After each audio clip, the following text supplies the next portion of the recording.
Welcome back to Tilton's The Blend, where legends live. And remember, I have those comedy tickets. You like to laugh, right? I got you.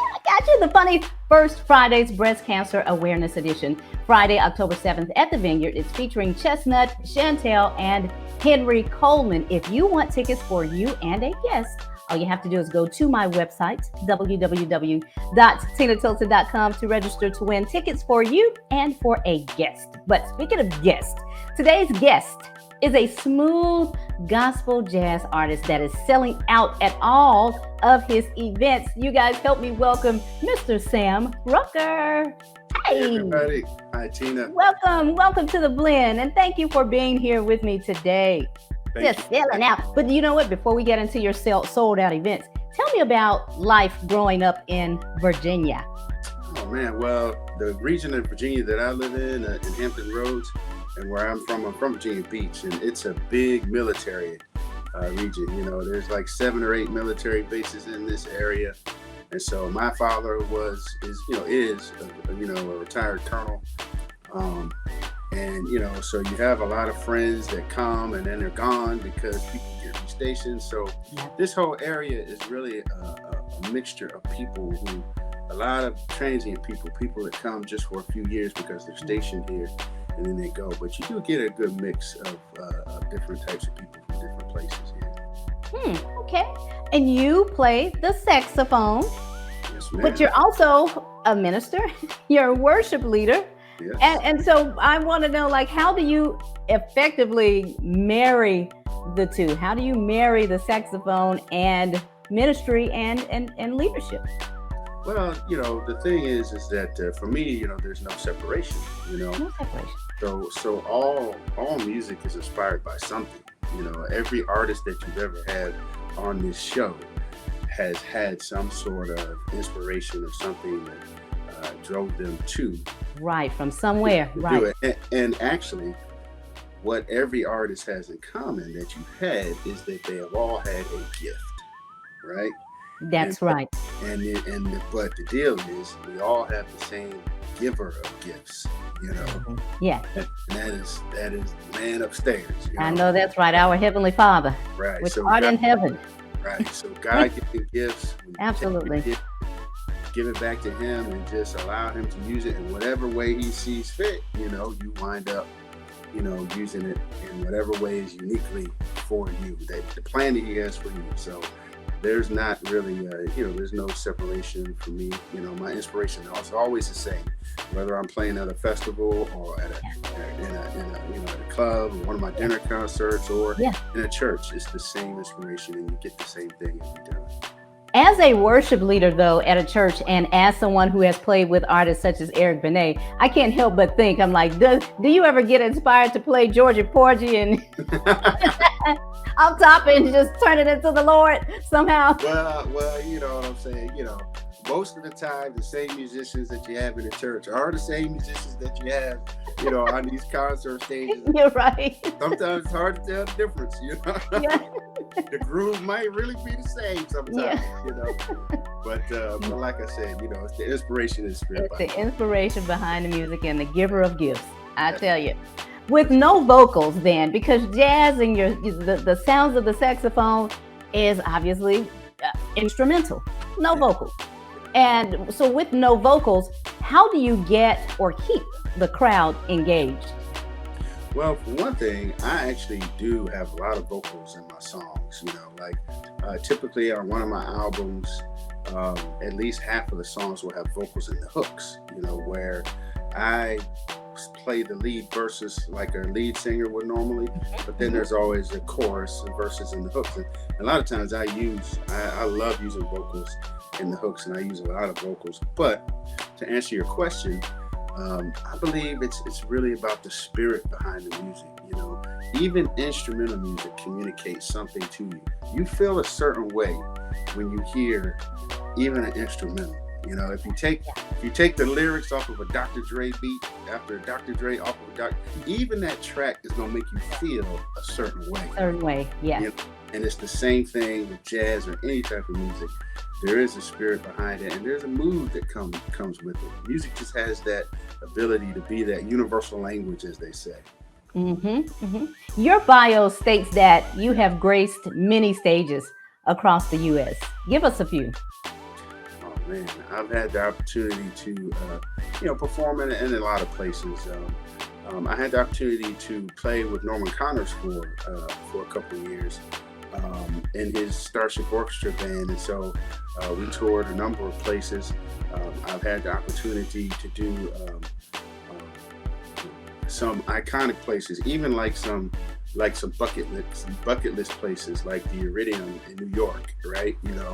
So I had the opportunity to play there with Ronnie Laws and Tom Brown at the Iridium, and that was like one of those places because some of my favorite artists had recorded albums there, And, Yeah.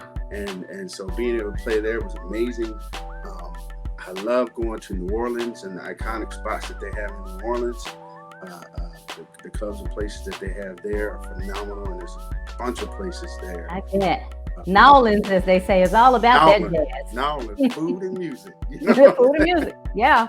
And then, just many places, the East Coast, I'm an East Coast based artist. And so the whole East Coast, you name it, Yeah. Is home to me, I like it out West, but the East Coast.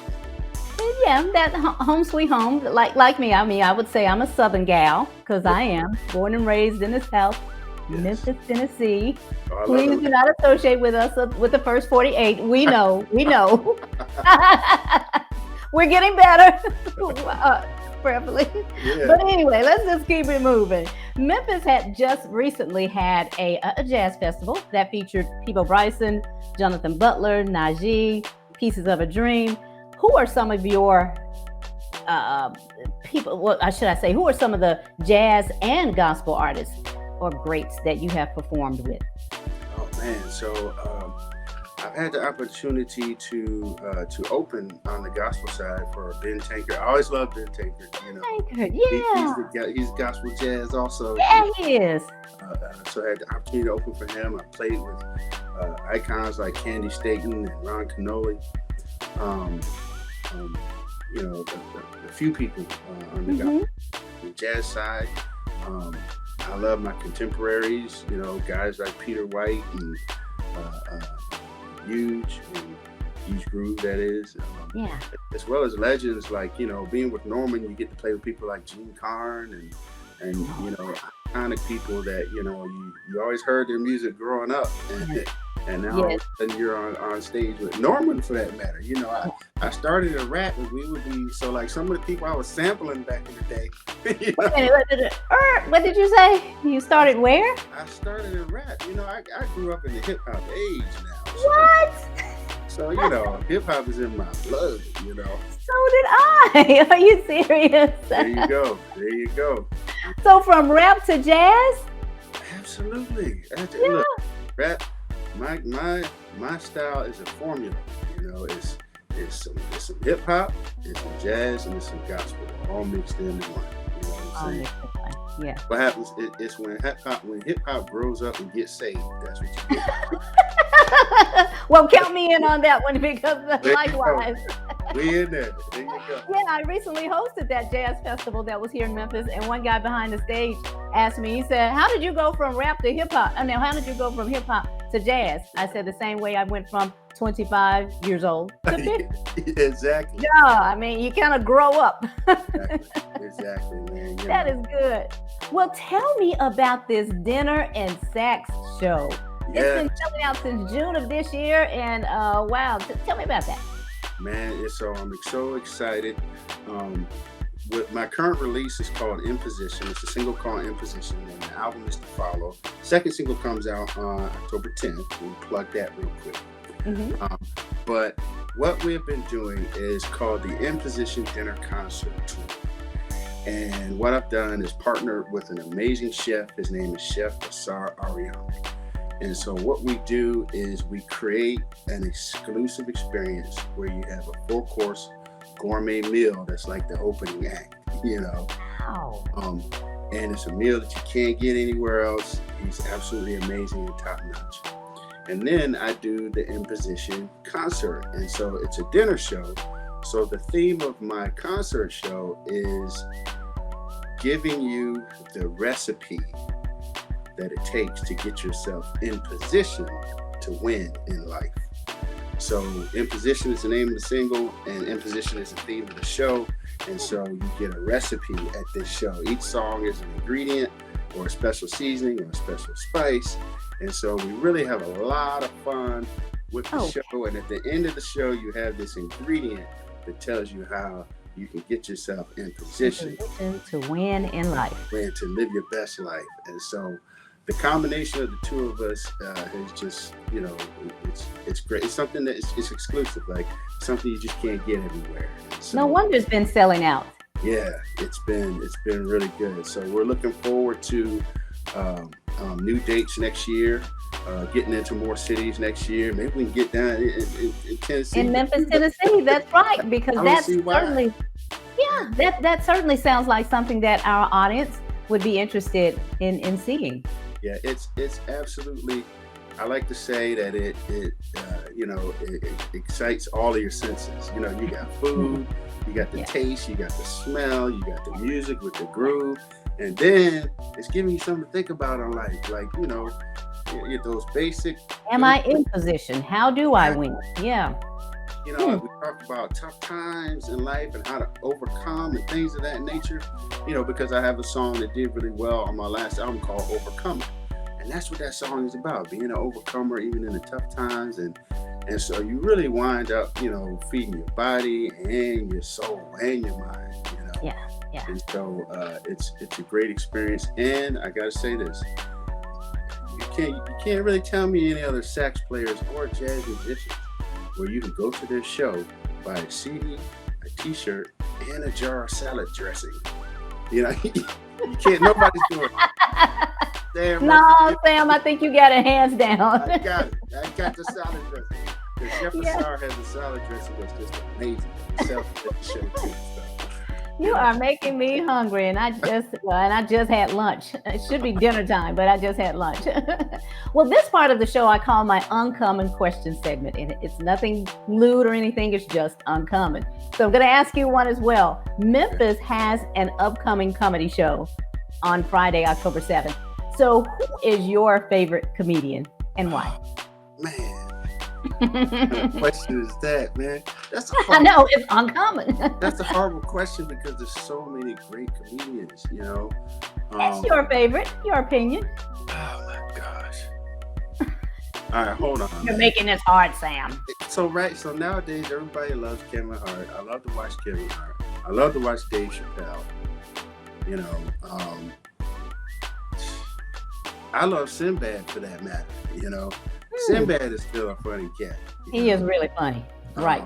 Without being vulgar, he's funny. I'm trying to tell you, my wife and I about laughed ourselves sick at this video we saw with Arnez J the other day. I mean, dude is just hilarious. So there's a lot of, and then like there's guys that are regional here that I know personally, like Quincy Carr.